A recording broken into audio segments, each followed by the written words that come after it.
yaitu Bapak Drisja Friantoni, kemudian sambutan dari Ketua Panitia Pelaksanaan Vaksinasi COVID-19 LIPI Kawasan Bandung, yaitu Bapak Fajar Lubis. Dilanjutkan dengan sosialisasi mengenai pelaksanaan vaksinasi dari Kepala Puskesmas Dago Bandung, yaitu dari Dr. Wiwit. Kemudian dilanjutkan dengan penjelasan teknis dari Bu Dina Luciana, kemudian dilanjutkan dengan diskusi dan tanya jawab, dan terakhir adalah penutup. Baik, untuk acara selanjutnya kami persilakan kepada Pak Drisja untuk memberikan sambutannya. Apakah sudah ada Pak Drisja?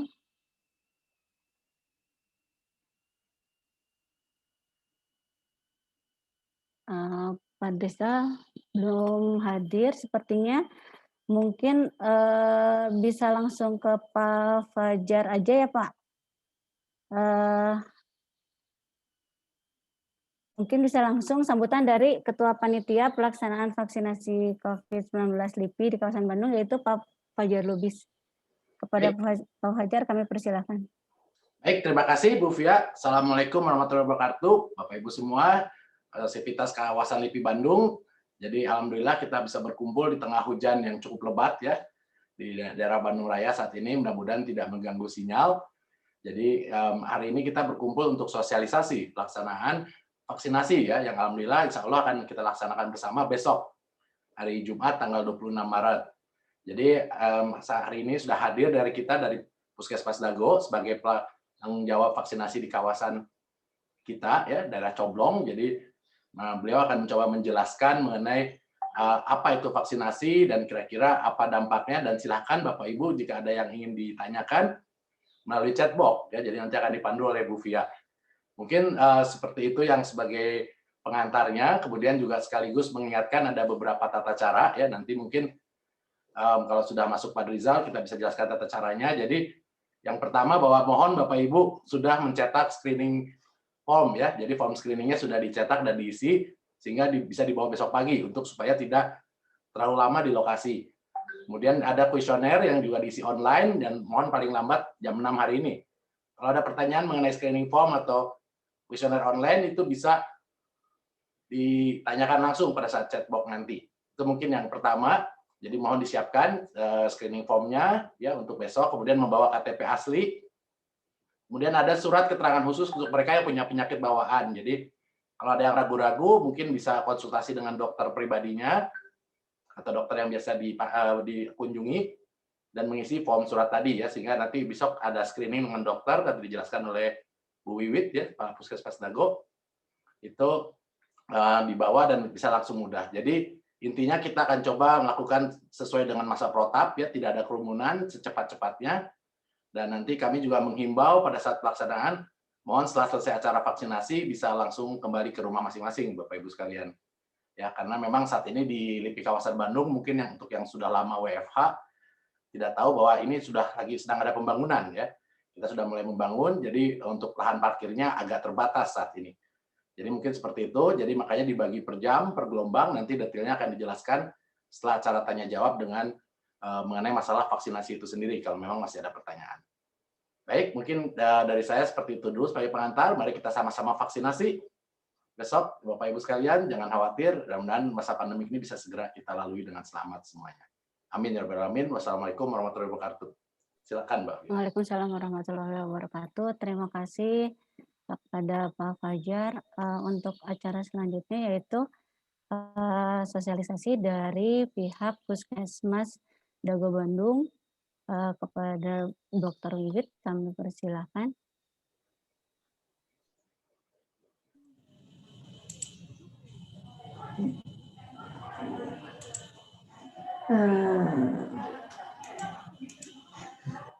Punten Ibu, untuk videonya saya nggak bisa buka karena cannot start your video because the host has stopped it.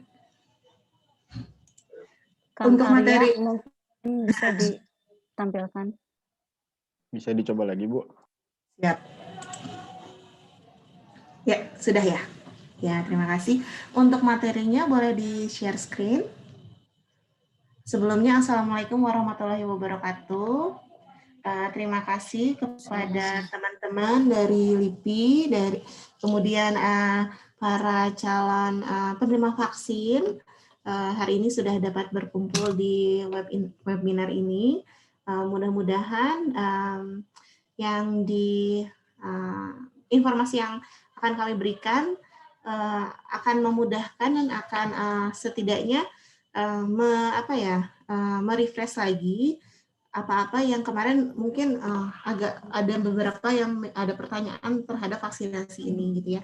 Jadi diharapkan besok datang sudah tidak ada pertanyaan-pertanyaan lagi, jadi sudah mantap untuk melakukan vaksinasi COVID-19 ini. Mangga boleh di-share screen.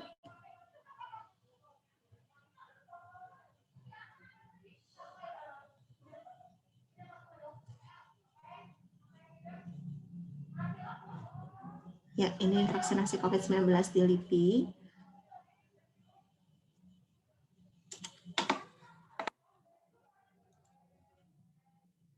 Akan dilaksanakan besok 25 Maret 2021, slide.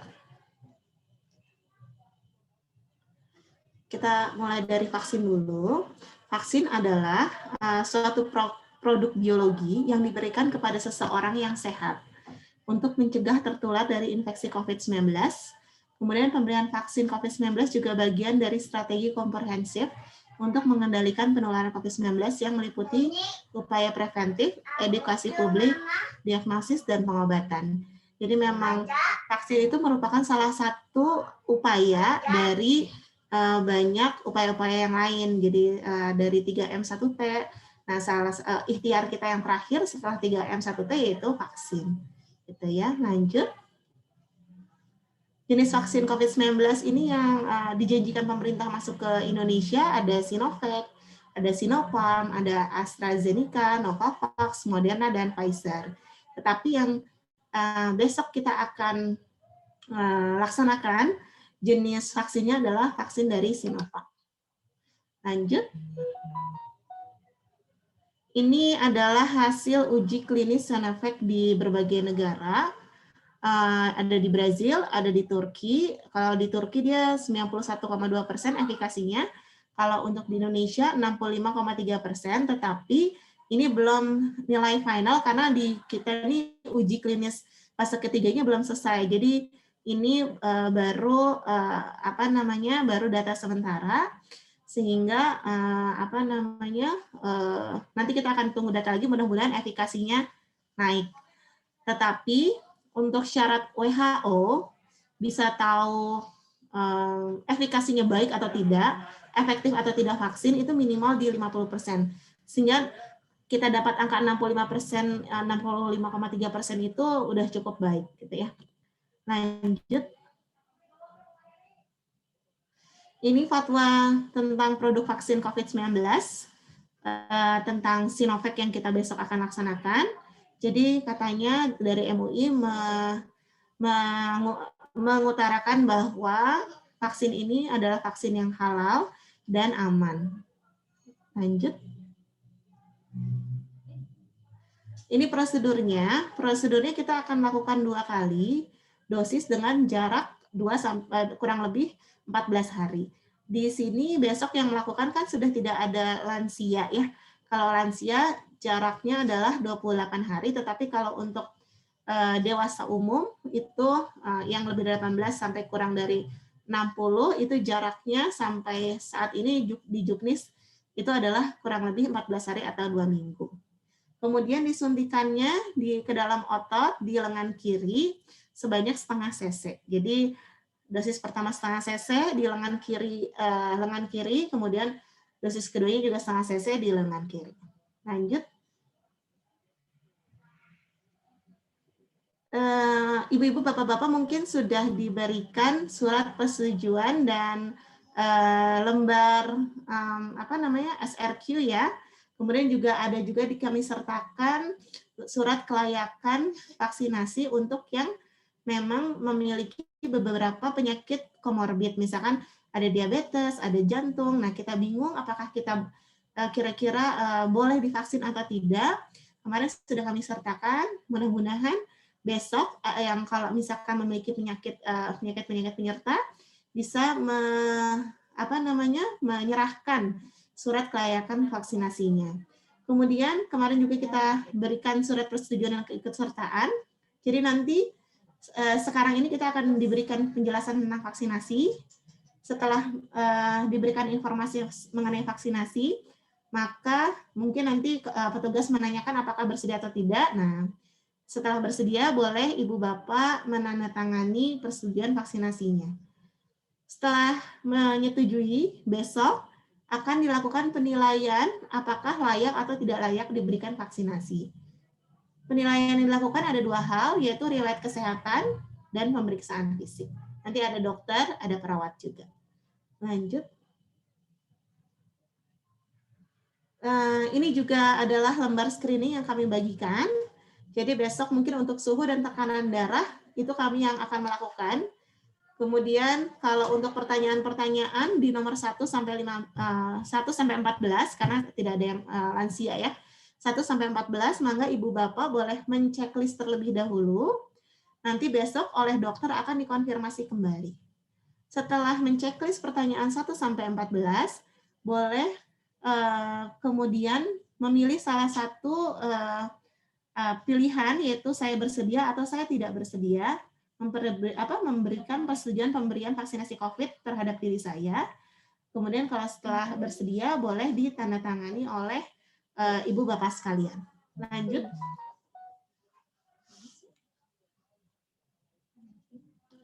Ini nanti di meja-mejanya akan ada pencatatan dan pelaporan oleh petugas, baik teman-teman dari LIPI dan petugas dari Puskesmas Dago. Nanti di meja 1 ada pencatatan, verifikasi, di meja 2 ada tanda vital, screening oleh perawat, di meja 2B ada pemeriksaan oleh dokter, kemudian ditentukan layak atau tidak layak oleh dokter.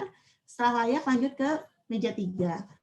Di meja 3 nanti akan disuntik di lengan kiri, kemudian, tapi bila tidak memungkinkan disuntik di lengan kiri, nanti akan kami pertimbangkan untuk disuntik di lengan kanan atas. Kemudian setelah penyuntikan, tidak boleh pulang dulu, harus menunggu dulu 30 menit. Setelah 30 menit, nanti dilihat apakah ada kejadian ikutan pasca imunisasi atau tidak. Kalau tidak, boleh pulang. Gitu ya. Lanjut. Nah, ini adalah kejadian ikutan pasca imunisasi atau KIPI. Jadi semua tindakan pasti akan ada resikonya gitu ya. Mulai dari resiko yang ringan sampai yang berat. Nah, tapi sampai detik ini untuk Sinovac tidak ada kejadian berat yang diakibatkan oleh vaksinasi COVID-19 merek Sinovac ini. Tetapi kalaupun ada, reaksinya adalah ringan seperti nyeri lokal, kadang kemerahan di sekitar suntikan, kadang ada penebalan, kadang pembengkakan gitu ya. Kalau enggak kadang ada yang demam tapi di bawah 38 derajat. Jadi hareeng ya kalau bahasa Inggrisnya. Kemudian ada yang lemas sedikit, ada yang nyeri otot gitu ya. Jadi beberapa memang ada reaksi ikutan pasca imunisasi. Tetapi kalau misalkan masih ringan, bisa boleh pulang, ataupun kalau kejadiannya di rumah bisa dilakukan, boleh meminum obat-obatan yang ada di rumah. Misalkan nyeri lokal ya kadang disuntik apapun biasanya suka nyeri di berempat suntikan, sehingga bisa meminum obat paracetamol atau dan lain-lain. Tetapi kalau misalkan sudah nyeri, maksudnya ada kejadian ikutan pasca imunisasinya yang cukup sedang atau berat, mohon untuk melapor, nanti ada hotline imunisasi. Lanjut. Nah, ini besok sasarannya ada 464 orang, jam 8 sampai 15.00 di tanggal 26 Maret 2021. Mohon Ibu Bapak kehadirannya bisa tepat waktu karena besok hari Jumat ada ada Jumatan juga, jadi biar tidak terjadi penumpukan. Kalau jamnya misalkan jam 9, berarti datangnya jam 9 biar nanti yang datang jam 10 itu tidak menunggu terlalu lama gitu ya. Lanjut.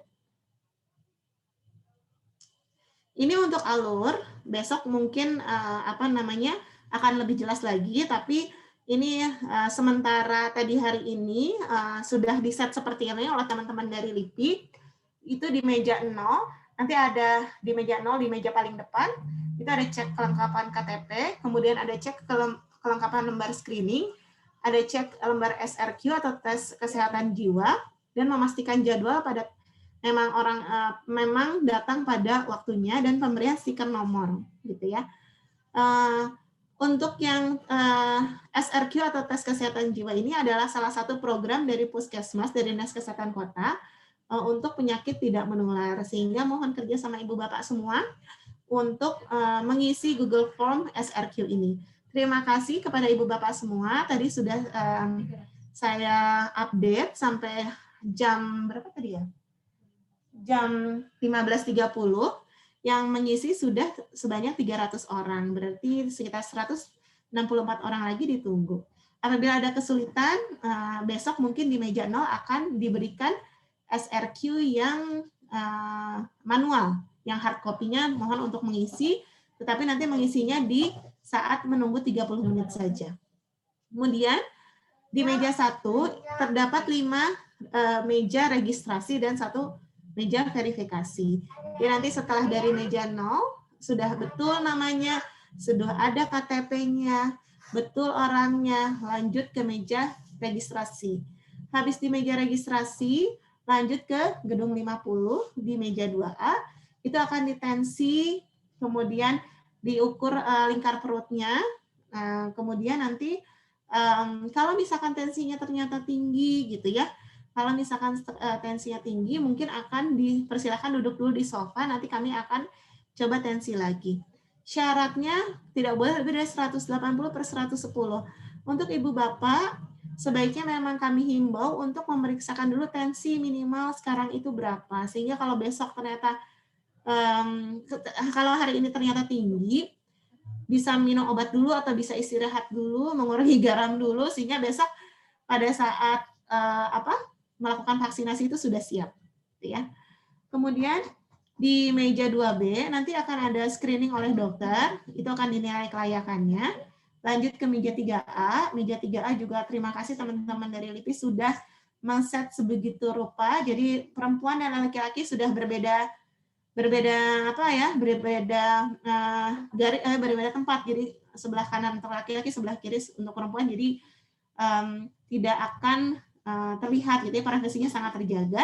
Tapi mohon untuk Ibu Bapak besok memakai baju yang mudah untuk disingkap di lengan atasnya. Jadi kalau memakai kaos juga tinggal ditaruh ke bawah gitu ya. Karena kalau memakai kemeja tidak bisa menaikkan sampai lengan atas gitu.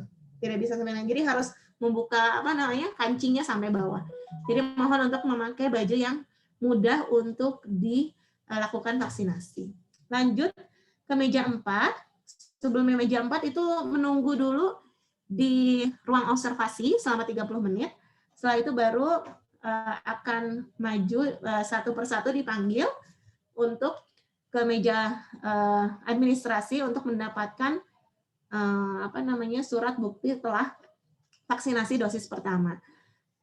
Untuk ruang observasi di kanan bawah ini sudah di-set sama teman-teman LIPI sedemikian rupa, sudah 2 meter semuanya, sehingga walaupun besok Ibu Bapak sudah pada kangen karena WFH sudah ulang tahun 1 tahun katanya ya, WFH-nya sudah cukup lama, ketemu teman lama, mohon untuk tidak menggeser-geserkan kursinya.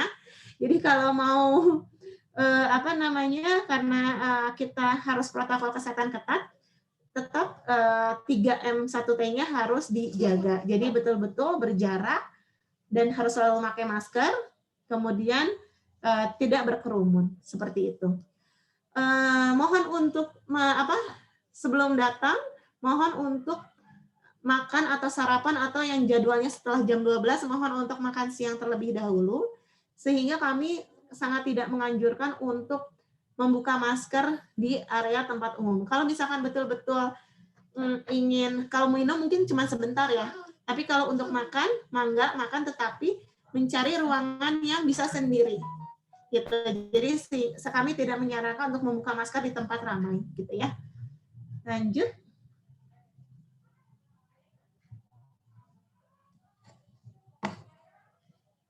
Nah, lanjut ininya sama ya.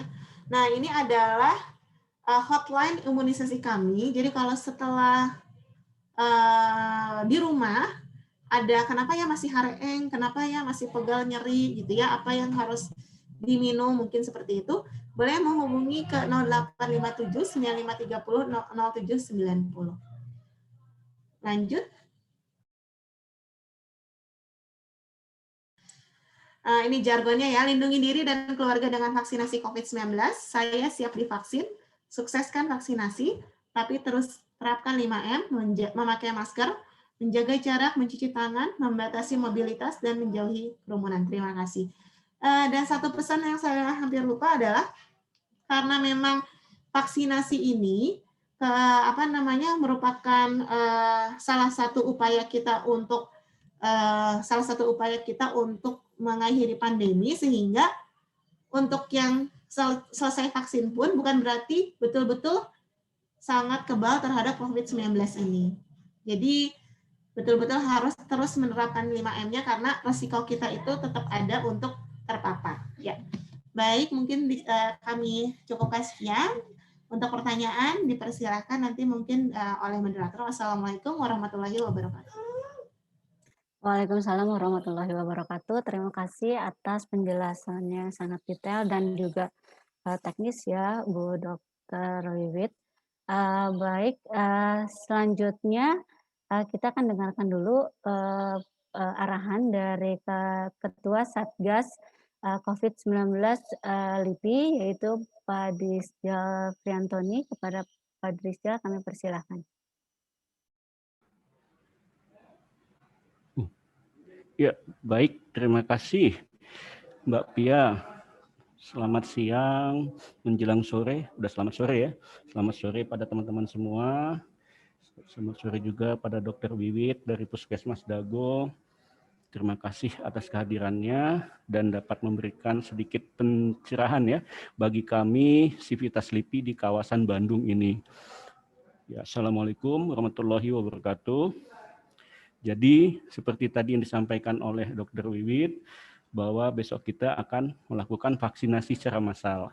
Nah, mungkin bisa saya sampaikan sedikit nih kepada Dr. Wiwit, kenapa saya mendesak ya untuk bisa dilakukan vaksinasi dengan cepat ini. Jadi sepertinya pelaksanaan vaksinasi di LIPI ini seperti dalam pembukaan undang-undang itu. Jadi perencanaan dan pelaksanaan vaksinasi di LIPI dilakukan dengan sama dalam tempo yang sesingkat-singkatnya gitu kan. Dari kita kontakkan hari Jumat minggu lalu ya Dr. Wiwit ya, akhirnya Jumat ini kita bisa melaksanakan vaksinasi di kawasan LIPI. Nah, alasannya itu begini Dr. Wiwit, kami di LIPI, keluarga besar LIPI yang jumlah pegawainya itu cukup banyak, itu tersebar di seluruh Indonesia ya, hampir seluruh Indonesia itu secara keseluruhan kami itu yang terpapar positif COVID-19 ini itu ada sampai dengan hari ini ada 112. Nah, kemudian yang sembuh itu ada 85, sedangkan yang meninggal itu ada 6. Nah, kalau kita lihat memang yang meninggalnya 6, sedikit sekali ya, tapi kalau kita presentasikan tingkat kematiannya itu hampir sekitar 6%. Jauh di atas tingkat nasional yang hanya sekitar 2-3% mungkin ya Dr. Wiwit ya. Nah itulah yang mendorong kami LIPI untuk segera melakukan vaksinasi ini. Itu seperti itu. Makanya mohon maaf dan terima kasih sekali kepada Puskesmas Dago yang bisa memenuhi permintaan kami, mungkin ya dadakan, mendesak sekali, tiba-tiba. Itu sangat kami apresiasi sekali. Mudah-mudahan pelaksanaan vaksin di esok hari itu bisa berjalan dengan sukses, dengan lancar, sampai dengan nanti pelaksanaan yang di tahap kedua. Nah, pada teman-teman Sivitas LIPI di kawasan Bandung, saya harapkan ikutilah vaksinasi ini. Mudah-mudahan dengan mengikuti vaksinasi ini, komunal kekebalan kita di lingkungan keluarga besar LIPI bisa terbentuk dengan baik. Sehingga kita juga secara tidak langsung ikut menyukseskan program pemerintah untuk memutus atau ya memperlambat lah ya rantai penyebaran virus COVID-19 ini. Jadi mungkin itu yang bisa saya sampaikan. Saya ucapkan sekali lagi terima kasih kepada Dr. Wiwit dari Puskesmas Dago yang sudah meluangkan waktunya untuk memberikan sosialisasi. Dan saya harapkan pada teman-teman semua, silahkan ditanyakan apa-apa yang perlu diketahui, yang ingin diketahui oleh teman-teman terkait dengan vaksinasi ini.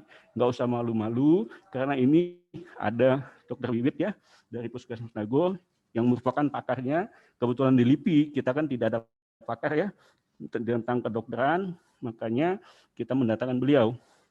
Silakan gunakan kesempatan ini sebaik-baiknya. Mungkin itu yang bisa saya sampaikan, Mbak Pia. Terima kasih. Wassalamualaikum warahmatullahi wabarakatuh.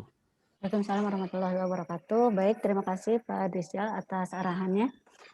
Baik, Dr. Wiwit dan mungkin Pak Fajar ya sebagai ketua panitia di sini sudah rekan-rekan dari Sivitas LIPI sudah ada yang mengajukan pertanyaan. Mungkin saya dimulai dari yang raise hand terlebih dahulu ya. Ada Budiah M dari P2G LIPI Geotek. Silakan untuk langsung bertanya secara langsung. Silakan Budiah. Baik, terima kasih Bu Rifa dan Dr. Wiwit. Mungkin ini Bu, ada info ke saya kalau misalkan mau vaksin itu tidak boleh ada batuk gitu ya.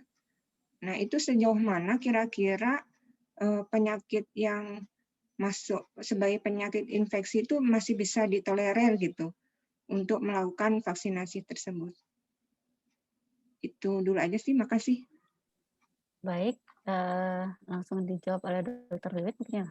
Silakan Dr. Wiwit. Ya, terima kasih Ibu, izin menjawab. Betul, memang ada beberapa penyakit infeksi yang sebaiknya tidak tidak dulu hadir untuk melakukan vaksinasi besok, apalagi massal gitu ya. Memang untuk batuk pilek ya, untuk batuk pilek, nyeri nelan, apalagi ada sesak gitu ya, itu sebaiknya kalau misalkan ini sedang berlangsung, sebaiknya ditunda terlebih dahulu. Tetapi kalau misalkan ada riwayat minimal 7 hari, oh kapan batuk pileknya? 2 minggu yang lalu, itu mah nggak masalah. Jadi minimal di 7 hari 7 hari sebelum vaksinasi gitu ya.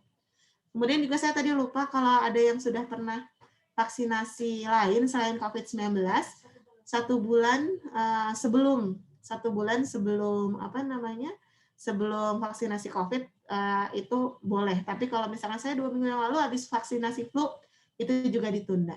Kemudian ibu hamil juga ditunda ya, kalau menyusui mah boleh gitu. Untuk penyakit infeksi yang lebih spesifik infeksi saluran nafas atas itu batuk pilek, nyeri nelan gitu ya, apalagi demam dengan gangguan pernafasan, sesak, itu lebih baik kalau sedang akut itu ditunda.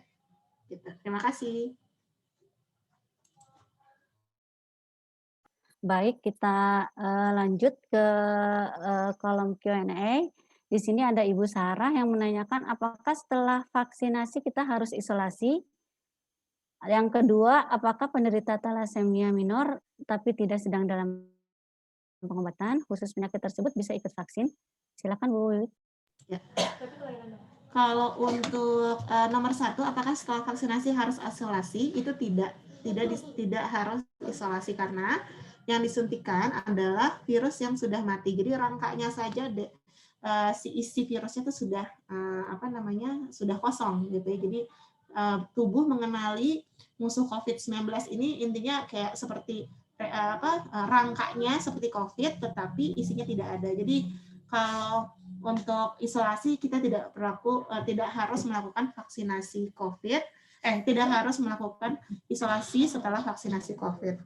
Kemudian kalau untuk yang thalassemia nomor 2, di screening sudah ada salah satu pertanyaan, apakah Anda sedang mendapat pengobatan untuk gangguan pembekuan darah, defisiensi imun, dan penerima produk darah atau transfusi. Memang kalau untuk yang thalassemia minor, pastinya tidak mengkonsumsi atau melakukan transfusi. Tetapi untuk amannya, karena ini vaksinasi COVID adalah vaksinasi yang baru, mohon untuk dapat membawa surat kelayakan dari dokter spesialis dalam ya, biasanya spesialis dalam.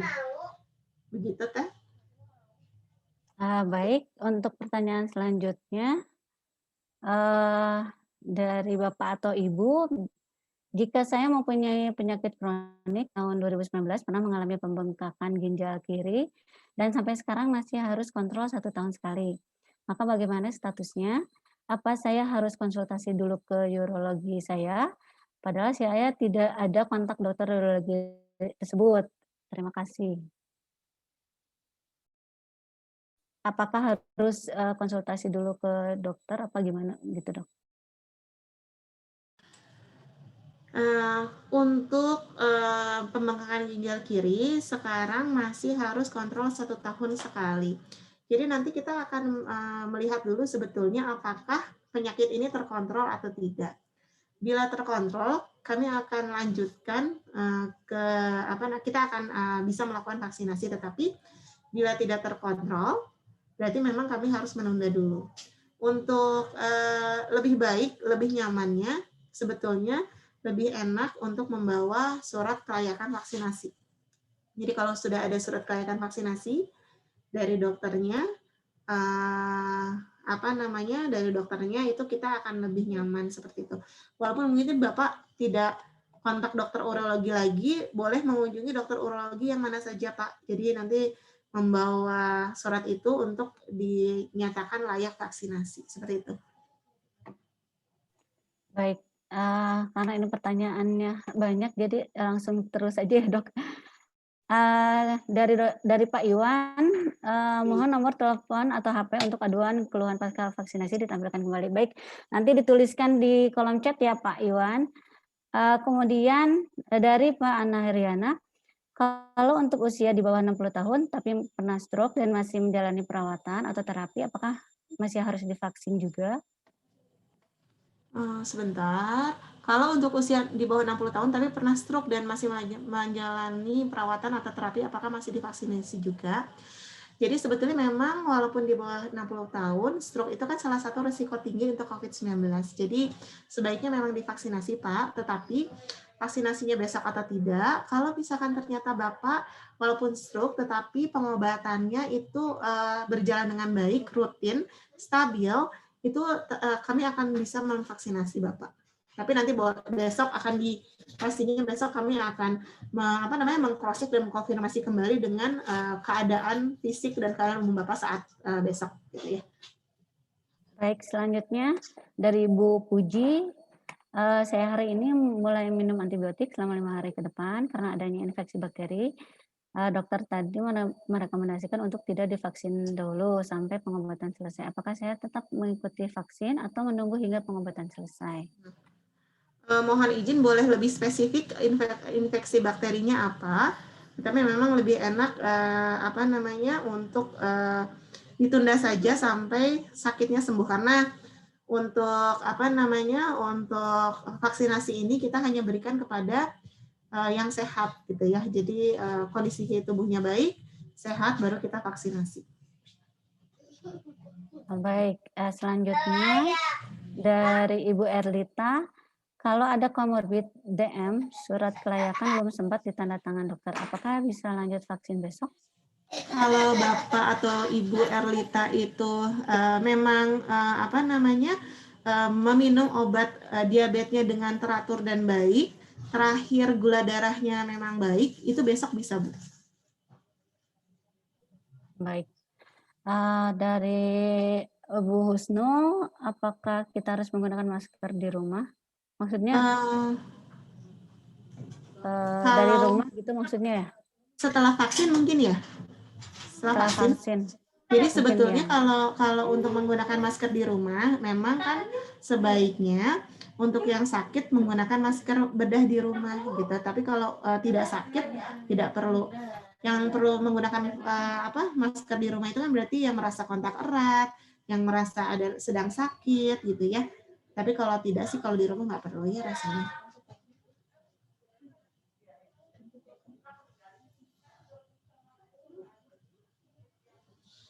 Saya lanjut aja Teh. Untuk tensi ya. tensi darah maksimal yang diizinkan untuk mengikuti vaksinasi itu 180/110. Tetapi Ibu Bapak mohon untuk jangan sampai di batas-batas 170, 160. Jadi mohon untuk dites terlebih dahulu sehingga karena besok kan akan ada rangkaian dari sini ke sini, dari sini ke sini gitu ya. Ada 4 meja yang harus dikunjungi sehingga saya menginginkan Ibu Bapak dalam kondisi tensi yang baik gitu ya, walaupun punya riwayat darah tinggi tetapi besok dalam kondisi yang baik karena akan ada beberapa waktunya kita harus ada waktu untuk menunggu dan lain-lain sehingga takutnya tensinya naik kadang-kadang kalau nggak minum obat teratur gitu ya. Izin jika karena faktor tensi darah yang tinggi, jika karena faktor tensi darah yang tinggi ketika besok diukur, apakah ada vaksinasi susulan? Kalau ini izin mungkin nanti yang menjawab boleh Pak Drizal atau nanti Teh Dini sudah ada belum ya? Nanti dari pemegang program vaksinasi kami saya kalau untuk kalau untuk susulan mungkin nanti kami akan komunikasikan kemudian bagaimana teknisnya. Kemudian dari Bapak Pak Arifin ya silakan Bu langsung aja di Bu mau tanya keputusan mau divaksin itu dari kami atau memang wajib? Soalnya saya asma akibat alergi dingin. Jadi jika pagi hari dingin sulit untuk bernafas, sementara jika siang hari normal saja, harus divaksin atau tidak? Jika tidak divaksin, apakah konsekuensinya berdasarkan kacamata medis? Jadi sebetulnya apalagi yang memiliki alergi dingin itu merupakan salah satu risiko tinggi COVID-19 ya Bu. Jadi sebaiknya kalau memiliki asma, sebetulnya kalau asmanya terkontrol, itu bisa kami tetap vaksinasi. Tetapi kalau Ibu masih belum merasa nyaman untuk divaksinasi, maka Ibu boleh ke dokter spesialis paru atau dalam dan menyerahkan surat kelayakan vaksinasinya. Setelah ditandatangan, maka boleh nanti diserahkan ke kami agar kami bisa juga memvaksinasi gitu ya. Jadi Pak Arifin harus diperiksa dulu gitu ya. Betul. Ya. Sepertinya dari pertanyaannya memang masih belum nyaman untuk divaksinasi. Jadi kadang-kadang gini Bu, ada beberapa yang sebetulnya tubuh tidak apa-apa, tapi kalau psikisnya menolak, kadang-kadang jadi yang menang itu psikisnya gitu. Jadi lebih baik kalau yang belum seperti ini kan punya komorbid ya. Jadi itu mending dikonsultasikan dulu dengan dokter parunya gitu ya. Untuk Pak Bakti, untuk vaksinasi di kampus LIPI besok, vaksinnya produk mana, Bu Dokter? Produknya adalah tadi yang kami ulas dari Sinovac. Isinya CoronaVac, virus yang sudah mati, Bapak. Ya. Ini dari Pak Mardi, misalnya ada keadaan yang mengharuskan penundaan vaksin, bagaimana proses pengajuan vaksin kembali? Apakah kami hanya tinggal mendatangi puskesmas dago saja atau butuh surat keterangan tertentu? Nah, ini memang harus kami koordinasikan dulu, karena sebetulnya puskesmas itu sekarang konsentrasi adalah vaksinasi untuk lansia, tapi berbarengan dengan mitra ya, sekarang mitra LIPI ini mitra puskesmas itu. Untuk susulan kami harus koordinasi terlebih dahulu. Dokter, ini dari Bu Puji yang tadi sedang mengkonsumsi antibiotik, ini infeksinya saluran kemih, Bu. Ya, nggak apa-apa, sembuh dulu aja karena takutnya masih ada infeksi yang sedang berlangsung karena antibiotiknya belum selesai. Baik. Selanjutnya dari Pak Dik-Dik, apakah orang yang sudah mendapatkan vaksin bisa menularkan virus corona kepada orang lain? Berapa lama setelah vaksin Sinovac antibodi tubuh akan terbentuk? Berapa lama kekebalan tubuh terhadap COVID-19 itu dapat bertahan pada orang-orang yang telah divaksin? Ya. Nomor 1, apakah orang yang sudah mendapatkan vaksin bisa menularkan virus corona kepada orang lain? Bisa, tetapi bukan karena kita sudah divaksin. Jadi kalau sudah divaksin bukan berarti kita tuh ada virus aktif karena vaksin yang di dalam tubuh kita sehingga kita bisa menularkan orang lain. Karena virus yang dimasukkan ke dalam tubuh kita via vaksin Sinovac ini adalah virus yang sudah mati. Tetapi setelah divaksin bukan berarti kita tidak dapat terpapar oleh virus itu, gitu ya. Karena kan berbagai macam orang, ada orang pertama disuntik vaksin, dia bisa menimbulkan antibodi berlimpah sehingga dia kebal terhadap COVID-19. Ada satu orang yang disuntik juga yang yang timbul antibodinya tidak sebesar orang yang pertama. Nah, akhirnya dia terpapar virus, ya dia dia menjadi OTG, orang tanpa gejala. Di swab positif, tetapi tidak ada gejala sama sekali. Ya, ada juga yang orang ketiga setelah divaksin COVID, dia terpapar COVID, kemudian menjadi batuk pilek. Konfirmasi positif sakit COVID, tetapi hanya ringan, hanya misalkan anosmia 1 hari, kemudian atau enggak hanya batuk pilek atau HRN, gitu ya. Jadi sebetulnya tujuan vaksinasi ini adalah mengurangi resiko kematian, mengurangi resiko kesakitan. Jangan sampai yang terpapar COVID-19 ini jatuh, kesesak, jatuh masuk ke ICU, harus bantuan ventilator. Jadi walaupun terpapar, inginnya sih kita itu dengan vaksinasi jangan sampai sakit, jangan sampai swab positif. Tetapi kalaupun sampai terpapar, sampai sakit, mudah-mudahan hanya isolasi saja di rumah 10 hari atau hanya batuk pilek saja, jangan sampai ke rumah sakit. Dan tujuan vaksinasi yang kedua adalah tadi kata Dr. Pak Drisol, yaitu kekebalan komunal atau herd immunity. Jadi kalau 70% komunitas kita sudah divaksin, insya Allah yang tidak divaksin, karena ada beberapa misalkan sekarang dari satu rumah, misalkan ada 4 orang, ada ibu bapak, ada anaknya, misalnya ada 5 orang misalkan, ada mertuanya, istri, suami, anak, dan bayi. Yang bisa disuntik 3 orang, 2 orang kan belum bisa disuntik karena belum ada vaksinnya. Kalau sudah seperti ini lebih dari 70%, mudah-mudahan ya terbentuk herd immunity-nya. Begitu juga di LIPI dari 464 itu mudah-mudahan minimal 70% maksimal, dan kami harapkan 100% bisa divaksinasi. Kemudian untuk yang kedua, berapa lama setelah divaksin Sinovac antibodi tubuh akan terbentuk? Sebetulnya secara spesifik kami belum mendapatkan belum mendapatkan data yang cukup, tetapi kebanyakan orang itu yang data sementara di 2 minggu sampai 1 bulan itu sudah mulai terbentuk 2 minggu sampai 1 bulan setelah vaksinasi dosis kedua itu sudah mulai terbentuk antibodi. Kemudian yang ketiga, berapa lama kekebalan tubuh terhadap COVID-19 itu dapat bertahan pada orang-orang yang telah divaksin? Untuk pada orang-orang yang telah divaksin, kami masih belum mendapatkan data yang cukup karena uji klinis fase ketiga saja belum selesai, sehingga kita juga belum bisa mengetahui berapa lama pada orang-orang yang telah divaksin itu kekebalannya bertahan.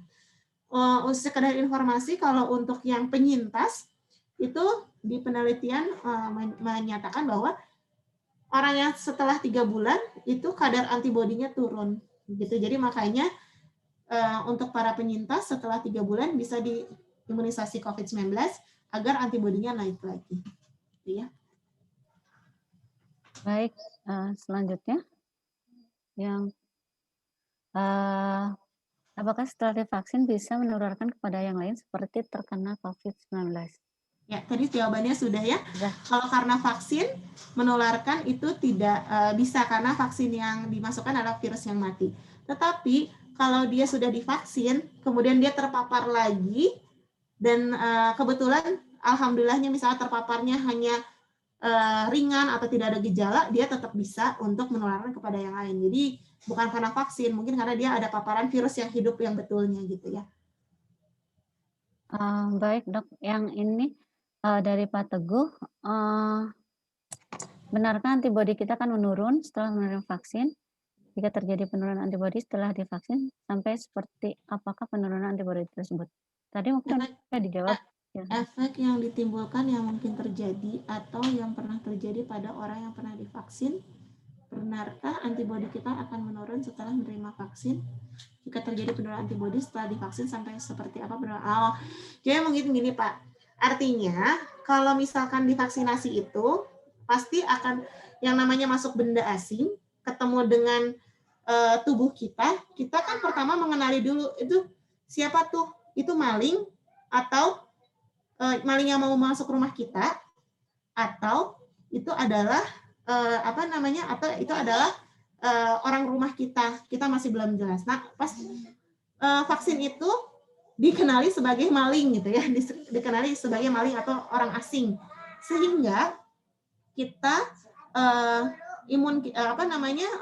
sel-sel tubuh kita itu berupaya untuk mengenali, kemudian setelah mengenali itu adalah maling, habis itu kita membuat serdadu-serdadu untuk menghancurkan si virus itu, akhirnya timbullah antibodi gitu ya. Jadi nanti kalau ketemu maling itu lagi, yang mirip itu lagi, udah siap nih untuk menghantam si virus itu lagi. Nah, biasanya sebetulnya pada saat mengenali, kemudian pada saat membuat sel-sel sel-sel yang serdadu-serdadu kita untuk menghancurkan virus itu, biasanya memang ada beberapa yang hareeng, ada beberapa misalnya nggak enak badan, atau kemudian ada agak pegal tubuhnya, atau agak lemes, ada yang ngantuk. Nah, itu mungkin jadi menjadi salah satu efek samping vaksin. Jadi kalau antibodi menurun, sebetulnya bukan antibodi yang menurun ya, tetapi mungkin itu salah satu efek samping pada saat tubuh kita sedang memproduksi serdadu-serdadu untuk menghancurkan virus itu. Baik, dilanjut saja ya Bu ke Bapak Ilham. Untuk resiko setelah vaksin, apakah ada selain yang tadi disebutkan seperti pegal, demam, dan sebagainya? Yang kedua, pada saat pengisian kuesioner ada pertanyaan terkait kejiwaan, apakah ada keterkaitan dengan vaksinasi atau untuk pendataan puskesmas saja? Untuk yang pertama, resiko setelah vaksinasi, betul, itu pegal, demam itu adalah resiko yang ringan, tetapi semua tindakan pasti ada resiko yang berat. Untuk risiko yang berat bisa jadi ada alergi berat, atau ada sesak, ada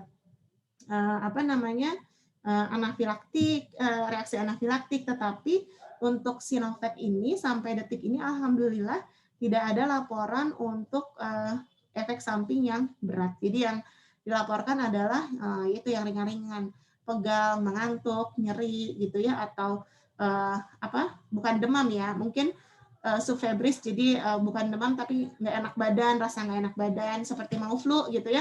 Nah, itu yang dilaporkan tuh seperti itu. Jadi belum ada laporan sampai ada efek samping yang berat. Kemudian yang kedua, untuk pengisian kuesioner, betul Bapak, jadi tidak ada hubungannya dengan vaksinasi. Ini kami memiliki, kalau puskesmas programnya banyak, salah satunya yaitu penyakit tidak menular yang subnya adalah kesehatan jiwa. Jadi setiap kantor biasanya kita memberikan kuesioner tentang kesehatan jiwa ini, sehingga kalau misalkan untuk penilaian kami gitu ya, nah pada kesempatan ini selagi vaksinasi ya, ini juga merupakan salah satu kesempatan buat kami untuk mendata terkait kesehatan jiwa.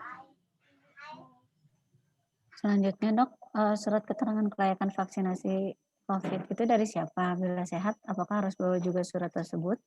Ya, untuk surat kelayakan vaksinasi COVID-19 itu untuk Bapak Ibu yang memiliki komorbid yang tidak stabil. Jadi kalau asma stabil, asma udah jarang kumat gitu ya, stabil, itu boleh, tidak perlu membawa surat kelayakan. Pasien jantung sudah diring tapi minum obatnya teratur, nggak pernah ada nyeri dada lagi, itu bisa kami vaksin, tidak perlu membawa surat kelayakan vaksinasi.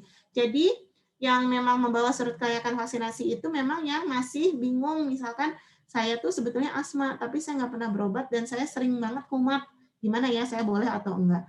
Atau saya itu biasanya tuh biasanya kemarin yang kita suka minta surat kelayakan vaksinasi itu, kalau lansia ada kriteria kerapuhan. Oh iya, kalau lansia ada kriteria kerapuhan, tapi kan kalau ini tidak ada lansia, jadi sebetulnya aman. Intinya sih untuk Bapak Ibu yang masih bingung apakah dengan penyakit penyertanya apakah saya aman atau tidak divaksinasi, itu boleh dikonsulkan ke dokter spesialisnya. Jadi yang menandatangani adalah dokter spesialisnya. Oke, dilanjut Dok, dari Bu Nurlela, apakah pegawai yang pernah positif COVID-19 bisa divaksin? Boleh ya, jadi minimal 3 bulan. Setelah sembuh, dinyatakan sembuh. Setelah sembuh minimal 3 bulan. Baik, dilanjut karena ini banyak sekali. Untuk peserta yang memang tidak layak vaksin berdasarkan surat keterangan dokter, apakah tetap melakukan tahapan seperti yang dijelaskan? Nah, jadi kalau untuk yang tidak layak vaksin nanti itu kan layak atau tidak layak itu di 2B ya. Jadi boleh nanti lanjut ke meja 4 untuk untuk administrasi saja langsung. Oh gitu. Jadi dari screening Meja 2B, mungkin. Meja 2B langsung ke meja 4. Ya, dari ruang screening langsung ke meja 4 ya. Betul, karena nanti kan si status si lembar screening itu kita tahu ditunda atau tidak, itu harus semuanya diserahkan satu pintu di meja 4. Meja 4, baik. Selanjutnya dari Antonina, apakah pasien komorbid wajib membawa surat layak vaksin dari dokter terkait? Karena sebelumnya saya sudah konsultasi dan boleh vaksin. Ini udah ya Dok ya? Ya, boleh tapi ya. tidak Berarti diberi kalau surat layak misalkan vaksin. boleh. Baik, selanjutnya setelah mengisi lembar screening, jika ternyata kita memiliki 1 atau 2 hal yang membuat kita harus menunda vaksin, misalnya sedang hamil, haruskah kita datang besok untuk menyerahkan lembar screening atau bagaimana baiknya? Kalau untuk sedang hamil memang tidak perlu datang ya, karena sudah pasti tidak akan divaksin. Tapi kalau untuk yang lain, itu tetap penilaian kelayakannya di dokter, sehingga boleh atau tidaknya nanti setelah melakukan pemeriksaan di 2B. Baik, selanjutnya, apakah vaksinasi ini cukup 2 kali dilakukan atau nanti tahun depan harus vaksinasi lagi? Ya, ini juga yang menjadi pertanyaan kita semua, karena ini vaksinasi COVID adalah hal yang baru, sehingga untuk saat ini masih datanya cukup 2 kali, tetapi tidak menutup kemungkinan seperti vaksinasi flu, itu kan 1 tahun sekali, meningitis itu 3 tahun sekali, tetapi kita masih belum cukup data untuk apakah harus diberikan booster di tahun depan atau tidak. Jadi nanti mungkin akan ada penelitian menyusul untuk booster setelah 2 kali ini. Selanjutnya dari Bu Nurlela, apakah penduduk lansia maupun yang belum lansia ber-KTP Cimahi bisa divaksin di Puskesmas Dago? Kalau untuk penduduk lansia yang kerjanya di pelayanan publik di Kota Bandung, itu bisa dilaksanakan, tetapi nanti biasanya kan seperti ini, LIPI itu kan didatanya oleh Dinas Kesehatan instansi ya, jadi nanti ya biasanya mendaftarkan adalah kantornya gitu ya. Jadi kalaupun lansia atau belum lansia yang KTP-nya di luar Kota Bandung, tetapi bekerjanya di Kota Bandung, itu bisa divaksin, tapi nanti itu biasanya dikoordinatorinnya oleh kantornya, kemudian didaftarkan ke Dinas Kesehatan, kemudian nanti baru akan ditentukan jadwal vaksinasi untuk instansi tersebut. Gitu. Baik, selanjutnya Ibu menyusui setelah ikut vaksin boleh langsung menyusui anak? Boleh. Boleh. Silakan ya Bu Eni.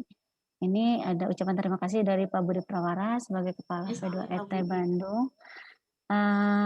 Selanjutnya, bagaimana jika masih pengobatan TB atau infeksi paru-paru sudah 1 bulan? Apakah vaksin dapat diberikan? Dapat diberikan, Bapak, karena minimal pengobatan 2 minggu. Kalau misalkan kurang dari 2 minggu itu tidak bisa, tapi kalau sudah lebih dari 2 minggu itu boleh. Baik, Bu Husnul, apakah setelah vaksin boleh minum vitamin atau suplemen? Boleh. Boleh. Selanjutnya saya mau bertanya, istri saya sedang hamil, apakah tidak apa saya divaksinasi? Tidak apa-apa, karena yang tidak boleh adalah istrinya. Kalau Bapak, suaminya boleh. Baik. Ini pertanyaan, dalam 30 hari terakhir saya mengalami gejala MAH, apakah bisa divaksin? Nanti kami akan periksa lagi hari besok, apakah MAH-nya sudah stabil atau sudah sembuh. Kalau sudah baik, itu bisa divaksin. Baik. Dari Pak Purwanto, Sebelum vaksin, apakah diperbolehkan minum vitamin C berupa suplemen? Seandainya boleh, apakah ada jarak waktunya? Enggak sih Pak. Jadi maksudnya apa namanya? Kalau misalkan tidak ada literatur untuk berapa jarak waktu setelah vaksin minum vitamin C, tetapi pastinya kan tidak mungkin pada saat divaksinasi langsung minum vitamin C, mungkin bisa di rumah setelah makan, karena takutnya vitamin C juga ada apa namanya, ada asamnya, jadi takutnya nanti Bapak udah telat makan karena menunggu divaksinasi, kemudian habis itu minum vitamin C, nah takutnya malah mahnya nanti jadi gitu ya. Jadi memang sebaiknya nanti saja di rumah setelah makan. Baik. Selanjutnya, apakah ada perbedaan secara general antibodi yang terbentuk dari injeksi vaksin dibanding dengan antibodi yang terbentuk dari infeksi virus aktif atau penyintas? Apakah ada perbedaan secara general? Oh, titer antibodinya ya. Untuk titer antibodi atau maksudnya jumlah antibodi ya, jumlah antibodi yang diterima dari virus asli dengan vaksinasi. Jadi sebetulnya itu juga kami belum ada cukup data ya, belum ada penelitian lebih lanjut mendingan jadi penyintas atau mendingan dapat vaksinasi. Tapi kalau boleh memilih, nggak apa-apa deh disuntik 2 kali atau tahun depannya kalau harus booster dibandingkan jadi penyintas gitu.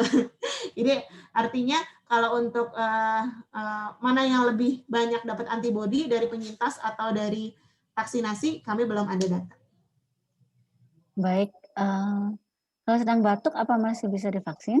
Ya, tadi kalau memang ada sakit, karena vaksinasi ini hanya untuk yang sehat. Kalau untuk batuk ada ISPA itu berarti kita tunda sampai dengan sembuh ya. Baik. Apakah setelah divaksin harus melakukan istirahat full, misalnya seharian tidak boleh aktivitas berat, atau bisa melakukan aktivitas seperti biasa? Sebetulnya memang tidak perlu bisa melakukan aktivitas seperti biasa. Tetapi kadang ada beberapa yang setelah vaksin itu kan efek sampingnya nggak enak badan gitu ya. Jadi memang lebih baik istirahat dulu saja. Jadi maksudnya istirahat tuh aktivitas biasa boleh, tetapi kalau aktivitas berat jangan dulu, nanti bingung ini pegal-pegalnya karena aktivitas yang berat atau karena vaksinasi gitu ya. Ya. Ini info bakti info untuk Ibu Dokter. Teman saya sudah divaksin, saya tanya apakah ada efek samping karena dia perokok berat. Jawabannya adalah segera setelah divaksin keinginan merokok tidak ada. Amin, mungkin subhanallah, itu mah namanya ini ya, Bu hikmah. Dokter. Hikmah. Alhamdulillah ikut itu namanya mukjizat. Alhamdulillah, mudah-mudahan ada efek ya, ke semua. dari vaksin. Baik, pertanyaan selanjutnya, kapan waktu vaksinasi kedua? Apa efeknya kalau hanya 1 kali vaksin? Ya, jadi kalau vaksinasi kedua adalah 2 minggu setelah, sebetulnya sekarang sudah 2 minggu sampai 28 hari. Jadi nanti jadwalnya akan kami informasikan kemudian lewat panitia. Efeknya kalau 1 kali apa? Nah, itu kalau efeknya 1 kali itu, vaksinasi pertama itu hanya untuk perkenalan kepada tubuh, nih saya maling nih gitu ya. Jadi belum cukup antibodi yang dihasilkan. Nah, untuk yang kedua baru serdadunya banyak banget. Jadi artinya kalau 1 kali intinya tidak akan efektif untuk menimbulkan antibodi yang cukup terhadap paparan virus COVID-19. Baik. Selanjutnya, jika sudah vaksin, apa boleh donor darah? Boleh. Boleh, silakan Bapak Ibu. Kemudian dari Paris Standar, kalau langsung beraktivitas bekerja atau olahraga setelah divaksin diperbolehkan. Tadi sudah ya, Dok? Boleh olahraga, tetapi olahraganya jangan lu angkat besi gitu ya. Yang ringan-ringan aja ya, Dok? Ya, jalan kaki gitu. Betul. Baik, selanjutnya bagaimana dengan sakit mata atau sakit gigi? Apakah masih bisa divaksin? Sebetulnya pada prinsipnya kita memberikan vaksinasi itu untuk yang sehat. Sehingga kalau misalkan ada sakit mata atau bahkan sakit matanya takutnya kan akut gitu ya, sakit giginya akut, maka nanti kami tunda dulu aja. Baik. Jika sedang berkendala mengikuti vaksin pada Jumat besok, pelaksanaan vaksin berikutnya bisa dilakukan di mana dan kapan? Ini susulan ya? Iya, ini susulan masih belum oleh panitia ya, Pak, Bu. Kemudian dari Bu Astri, dalam hal mengkonsumsi multivitamin, sebaiknya apakah sebelum atau sesudah divaksin? Boleh sih itu sebelum atau sesudah tidak masalah, mohon. Tadi mungkin sudah dijelaskan ya untuk vitamin C itu ya dok ya, lebih baik Ya, setelah kecuali vitamin C ya, pulang makan setelah dulu. makan ya. Baik. Takutnya jadi bingung, ini mualnya karena nggak makan atau karena habis vaksin langsung minum vitamin C. Nah gitu. Iya baik. Apakah perlu puasa sebelum vaksin? Tidak perlu. Tidak perlu. Justru harus makan dulu, takutnya salah tri. Jadi Nah. kadang-kadang yang jatuh salah tri itu bukan karena vaksinasi tapi belum sarapan. Jadi Bapak Ibu mohon untuk sarapan dulu ya besok di rumah masing-masing. Yang jadwalnya siang juga mohon untuk makan siang dulu. Ya, untuk makan siang dulu untuk jadwal selanjutnya. Ya, selanjutnya apakah ada batasan tekanan darah rendah yang boleh ikut vaksinasi? Tekanan darah rendah di bawah 90/60 ya nggak boleh ya. Besok dinilai lagi. Jadi sekarang memang kalau untuk batasan 90/60 tetapi itu real time sehingga besok kami nilai kembali. Nah, baik. Selanjutnya status tinggal saat ini ada di kabupaten, lalu sudah pendataan di kabupaten, tapi prakteknya malah terlebih dahulu di Kota Bandung via LIPI sebagai pegawai mungkin ya Pak Risnanda. Nanti vaksinasi kedua bagaimana sebaiknya? Tetap di kantor, via kota atau kabupaten, atau mana duluan yang memanggil vaksin kedua? Ya, untuk vaksinasi pertama misalkan Ibu mau memilih di LIPI besok, berarti vaksinasi keduanya harus di LIPI lagi pada saat nanti kedua karena itu berhubungan dengan logistik di kota Bandung ataupun kabupaten. Jadi sehingga kalau misalkan karena satu vial itu untuk 9 orang atau sampai 10 orang. Kalau misalkan Ibu datang di vaksinasi satu di sini, duanya di sana, nanti yang satu ini akan terbuang. Begitu juga dengan apabila Ibu melakukan vaksinasi satu di sana, yang kedua di sini sudah tidak akan dikasih jatah lagi. Sehingga kalau misalkan mau vaksinasi sebaiknya di satu tempat saja. Oh iya, baik. Jadi nanti yang pertama dan kedua tetap di tempat yang sama ya, Bu. Baik. Dari Pak Yuyu, bagaimana menghindari supaya tidak deg-degan kalau mau disuntik? Iya, jadi sebetulnya kita ingat-ingat aja apa keuntungannya vaksinasi ini. Kemudian intinya kan kita ingin mengakhiri pandemi ini. Kemudian ini juga suatu kewajiban kita ya, kewajiban untuk melindungi keluarga, melindungi komunitas. Kemudian juga nanti kalau yang beragama Islam atau beragama yang lain boleh, kalau Islam mungkin istighfar dulu, menarik nafas, lebih tenang gitu ya. Yang mudah-mudahan dengan seperti itu, insya Allah deg-degannya berkurang gitu. Berdoa dulu yang penting ya. Berdoa dulu, betul. Baik, ini di kolom chat ada juga pertanyaan. Dokter, kalau diabetes terkontrol boleh vaksin apa tidak? Minum obat diabetes rutin? Boleh. Boleh. Untuk Bu Feni Lovita itu boleh divaksin ya. Kemudian dari Pak Bambang, jika sakit wasir apakah gak apa-apa divaksin sementara minum obat wasir? Terus untuk ada gejala sakit seperti flu, apakah boleh minum obat flu seperti tolak angin? Kalau untuk yang tadi wasir masih boleh, besok akan ada penilaian lebih lanjut. Kalau untuk flu ditunda dulu. Oh, jika flu tidak usah divaksin dulu ya dok ya? Betul. Baik. Kalau misalkan flu itu kan salah satu ISPA, jadi lebih baik berobat dulu. Baik. Kalau punya penyakit MAH atau GERD dalam 2 minggu terakhir masih boleh divaksin? Besok kami akan pastikan lagi, dinilai lagi oleh dokter apakah sudah stabil dan layak divaksin atau tidak. Berarti kalau untuk penyakit MAH diperiksa lagi besok ya dok ya? Betul. Baik, untuk di kolom chat sepertinya sudah habis pertanyaannya dan di Q&A juga. Oh ini masih ada. Dari Pak Budi, dokter bagaimana caranya untuk mengetahui antibodi yang terbentuk setelah vaksin?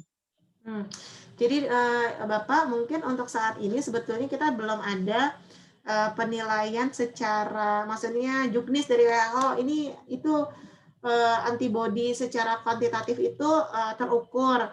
Kemudian tetapi memang kita bisa, maksudnya gini, Nanti kita ada sih cara untuk mengukurnya, ada di laboratorium ya. Di laboratorium mana saja itu ada bisa mengetahui ya antibodi secara kuantitatif. Tetapi jangan khawatir bila antibodi yang setelah 1 bulan misalkan kita pengen cek kenapa antibodinya cuma di bawah 100, ada yang 250, ada yang 50, ada yang 0,8. Nah, jangan khawatir, jadi jangan terpaku untuk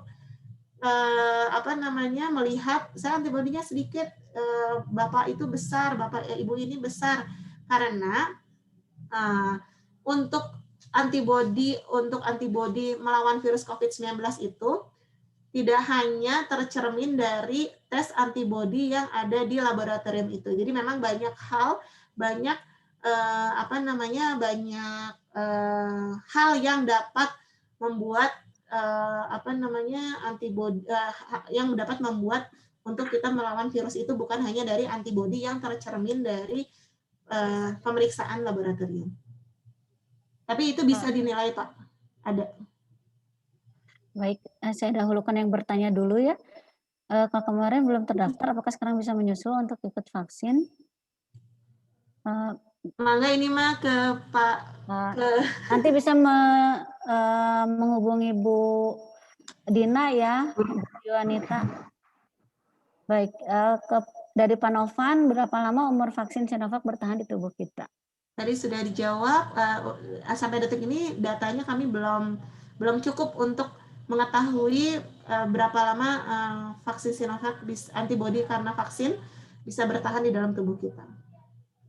Baik, selanjutnya 1 minggu yang lalu saya melakukan bekam, apakah boleh divaksin? Boleh sih, Pak. Boleh ya, Pak. Selanjutnya apakah riwayat hepatitis bisa divaksin? Bisa, tetapi nanti besok akan dinilai lagi oleh dokter ya. Selanjutnya dari Bu Nia, apakah besok pelaksanaan vaksin tidak ada tahapan untuk di swab dulu untuk pegawai atau orang yang akan divaksin? Untuk lebih meyakinkan buat nyaman kita semua bahwa semua orang yang berkumpul besok itu bukan OTG. Ya. Jadi kalau untuk untuk besok tidak melakukan swab antigen atau PCR dulu, asalkan kita kan sebetulnya kita tuh ini satu ruangannya sudah diset sedemikian rupa untuk sangat mengurangi resiko resiko berkerumun gitu ya. Jadi asalkan kita patuhi protokol kesehatan 3M1T itu, insya Allah kita tidak akan tertular dari virusnya. Karena gini, kita kan sudah memakai masker, sudah berjarak 2 meter. Virus COVID ini kan yang sudah kita ketahui penularannya, bila kita tidak memakai masker, dia menularkan pada saat kita bicara bisa sampai 1 meter atau 2 meter. Ketika memakai masker, itu resikonya sangat kecil, walaupun kita berhadapan kurang dari 1 meter. Ketika kita memakai masker, rekan kita memakai masker, jaraknya 2 meter, itu sudah resikonya sudah 0. Jadi artinya tidak perlu divaksin. Kenapa? Tidak perlu di swab itu karena memang asalkan kita melakukan protokol kesehatan ketat, insya Allah tidak akan tertular. Baik, jadi besok protokol kesehatan tetap dilaksanakan ya dok ya. Dan jangan itu juga sudah diatur kan, maksudnya sama teman-teman panitia itu tidak akan terjadi penumpukan. Kemudian sudah terjadwal sehingga seharusnya tidak ada kerumunan dan tidak ada penumpukan gitu ya.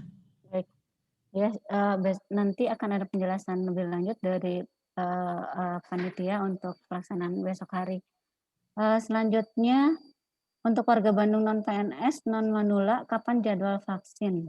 Nah, ini kata Pak Ridwan Kamil, insya Allah mulai Juni, tetapi kami belum menerima berita resmi dari Dinas Kesehatan Kota. Juni, bulan Juni. Kata Pak Ridwan Kamil. Ya. Tapi kalau secara itu baru rencana, jadi belum belum ada langsung perintah kepada kami kapan bulannya gitu ya. Baik, pertanyaan selanjutnya dari Pak Agus, kalau pas subuh atau dini hari suka sering bersin, apakah masih bisa divaksin? Masih bisa Bapak, karena saya juga sama alergi. Alergi ya. Baik. Kemudian dari Pak Dedi, kalau sudah divaksin kemudian akan perjalanan dinas ke luar negeri. Apakah sertifikat vaksin di Indonesia berlaku di luar negeri? Apakah masih wajib swab rapid test ketika akan naik pesawat? Betul. Jadi sertifikat vaksinasi di Indonesia secara sertifikat berlaku sih, mungkin berlaku, maksudnya berlaku dalam arti sudah divaksin gitu ya. Tapi apakah masih harus melakukan swab atau rapid test ketika naik ke pesawat? Sebaiknya iya. Karena tadi saya sudah cerita bahwa setelah divaksin bukan berarti kita tidak terinfeksi COVID-19. Ada yang sampai tidak terinfeksi, tetapi ada juga yang gejalanya ringan, ada juga yang tanpa gejala. Nah, ditakutkan kita tergolong kepada orang-orang yang walaupun sudah vaksin, mungkin daya tahan tubuh kita lagi jelek gitu ya. Jadi ya udah akhirnya kita positif tetapi tanpa gejala atau positif cuman batuk aja. Nah, artinya kalau misalkan mau naik pesawat tetap harus rapid swab antigen atau swab PCR lagi gitu. Baik. Mungkin ini pertanyaan terakhir ya, Dok, karena kita kan sudahi di pukul 16.45. Bagaimana penderita asam urat, apakah boleh divaksin? Boleh. Boleh, Pak Yuyut, silakan untuk datang esok hari. Baik, terima kasih Bapak Ibu. Mungkin pertanyaan sudah dijawab semua. Bila pelaksanaan vaksin untuk dari Bunia, bila pelaksanaan vaksin untuk non-PNS, LIPI, anggota keluarga di rumah layak dilaksanakan saat bulan puasa. Oh, untuk yang non-PNS, yang umum, apakah Gimana? Bila pelaksanaan vaksin untuk non-PNS atau PNS LIPI, anggota keluarga dari pegawai, layak dilaksanakan saat bulan puasa, apakah bisa divaksin di bulan puasa gitu, Bu? Ya, bisa. Bisa. Baik. Mungkin kita tutup aja sesi tanya jawab ini karena kita akan ada sedikit penjelasan dari panitia untuk teknis di esok hari.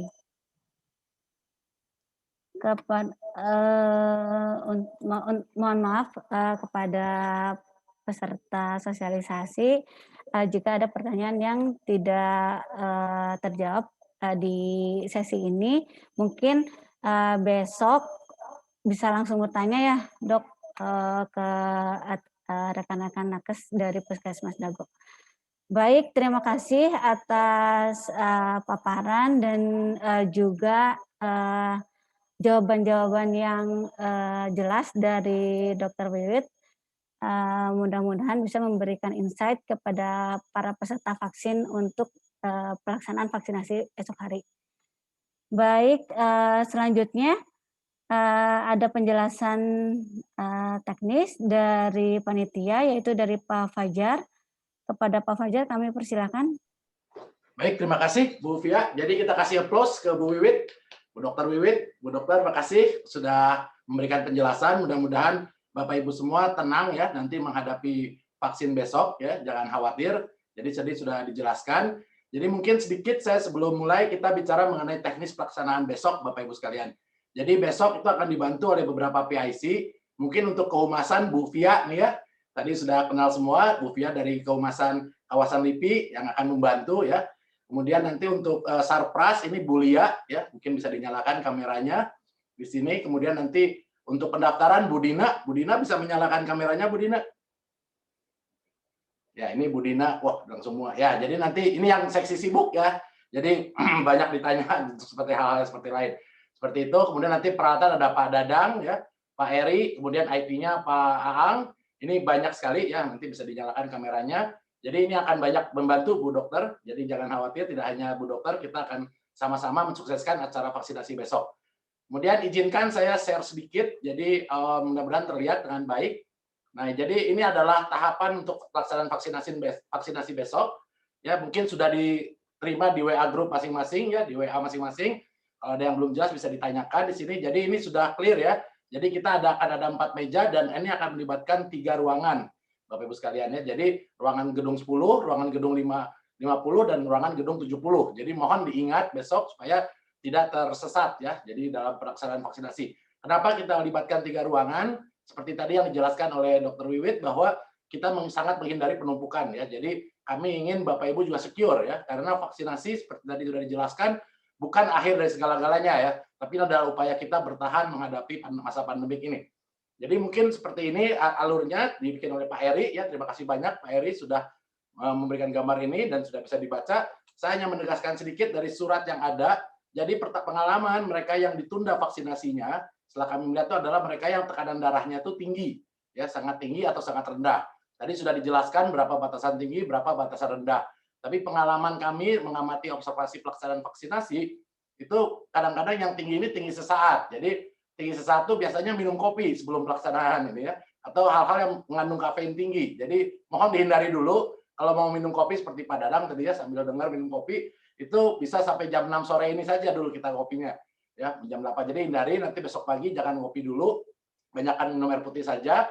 Kemudian juga ada kasus yang ditunda vaksinasinya karena sebelum vaksinasi makannya itu makan sate kambing ya.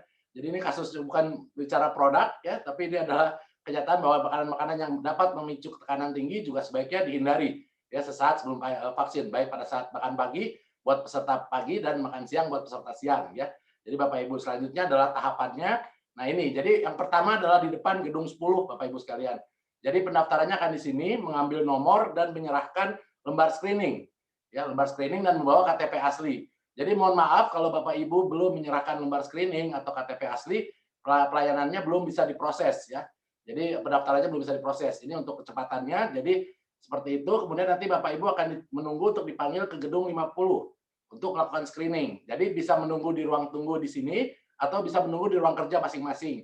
Nanti akan ada dari panitia yang membawa toa ya, dari koordinator keamanan Pak Dedi, Pak Dadang ya, Pak Dadang sama Pak Ade Haris nanti akan memanggil nomor. Jadi Bapak Ibu akan diberikan nomor, kemudian dipanggil nomornya untuk masuk ke gedung 50 ya. Nah, kalau sudah ada nomor yang dipanggil, mohon 3 nomor setelahnya sudah siap-siap di sekitar gedung 10, 50 Bapak Ibu sekalian. Jadi jangan sampai dipanggil-panggil tidak datang. Ya, jadi tetap di sini, bisa di ruangan masing-masing, bisa di ruang tunggu ini. Tapi kalau ruang tunggu ini penuh, mohon menunggu di ruang masing-masing. Jadi kalau nanti agak kelembatan, nomornya, jadi 3 nomor sebelumnya mohon sudah berada di sekitar lokasi. Nanti kalau ada pertanyaan silahkan di chat box ya. Kemudian setelah itu akan masuk ke gedung 50, ya, ini adalah desainnya. Di awalnya akan dilakukan pemeriksaan untuk tekanan darah dan temperatur ya di sini. Jadi mereka yang bisa lolos dari sini baru akan masuk ke ruang screening. Ya, di sini jangan khawatir, ada kamar mandi, jadi Bapak Ibu sekalian bisa kalau ada menunggu. Kemudian apa maksudnya ruang kursi-kursi yang ada di sini? Ini adalah mereka yang tekanan darahnya tidak memenuhi syarat akan diminta untuk beristirahat dulu di sini sekitar 10 sampai 15 menit. Tapi hanya mereka yang tidak ini, sedangkan mereka yang lolos akan masuk di sini. Tapi siapa yang bisa masuk gedung 50 ini nanti akan dipanggil nomor-nomornya. Baik, akan lakukan screening, di sini akan ada 5 meja, akan ada 5 dokter yang membantu Bapak Ibu sekalian. Ya, mungkin tolong diingat waktunya, jadi bisa langsung didiskusikan cepat dan langsung kembali ke setelah selesai proses screening, Bapak Ibu sekalian akan menuju ke gedung 70. Nah, di gedung 70 itu yang pertama akan masukkan ke meja 3, itu adalah pelaksanaan vaksinasi. Jadi bentuknya akan seperti ini ya, jangan khawatir nanti akan dibagi. Jadi kalau pada saat vaksinasi masih penuh, maka mereka yang dari gedung 50 akan menunggu dulu di gedung sebelum masuk ke gedung 70.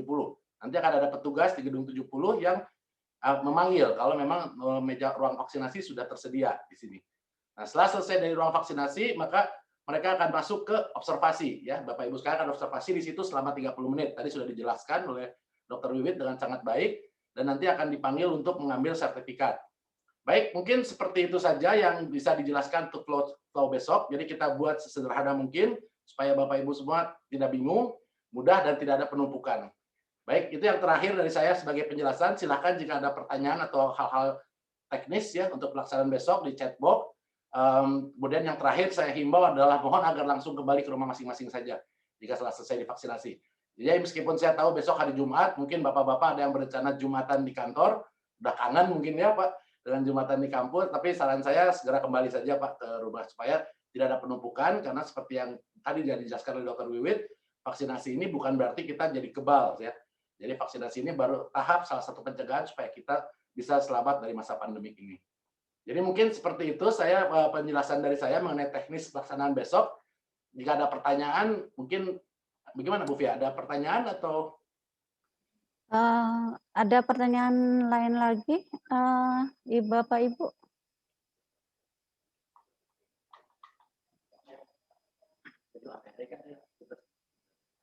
Baik, jika tidak ada pertanyaan, saya tutup. Mungkin silakan, saya kembali kepada Bu MC. Jadi mudah-mudahan insya Allah kita sama-sama bisa menjalani vaksinasi besok dengan lancar. Baik, terima kasih kepada Pak Fajar atas penjelasannya. Apakah ini nanti akan rekornya akan disebar ke satker nggak Pak? Untuk rekaman karena ada beberapa yang minta karena nggak bisa ikut. Ya, nanti saya serahkan ke kehumasan, filenya ada sudah direkam dari awal. Baik. Silakan ke kehumasan apakah akan dipasang di YouTube channel LIPI atau bagaimana? Baik, mungkin untuk sementara ini kita record sosialisasi hari ini, jadi mungkin nanti ada datanya ya untuk sosialisasi hari ini. Baik, terima kasih kami ucapkan kepada Bapak Ibu narasumber, Pak Fajar, Pak Drisjal, dan juga spesiali kepada Bu Wiwit dari Puskesmas Dago Bandung, dan kepada Bapak Ibu peserta yang telah hadir ikut serta dalam acara ini. Mudah-mudahan pada esok hari pelaksanaan vaksinasi diberikan kelancaran dan kita semua diberikan kesehatan, dan mudah-mudahan ini menjadi ikhtiar kita semua untuk menuju Indonesia sehat. Amin. Baik, terima kasih. Saya ucapkan akhir kata, wassalamualaikum warahmatullahi wabarakatuh. Waalaikumsalam warahmatullahi wabarakatuh. Terima kasih semua Bapak Ibu. Terima kasih. Jangan lupa nggak absen. Ini pertanyaannya internal sekali ya Bu Wit ya. Baik.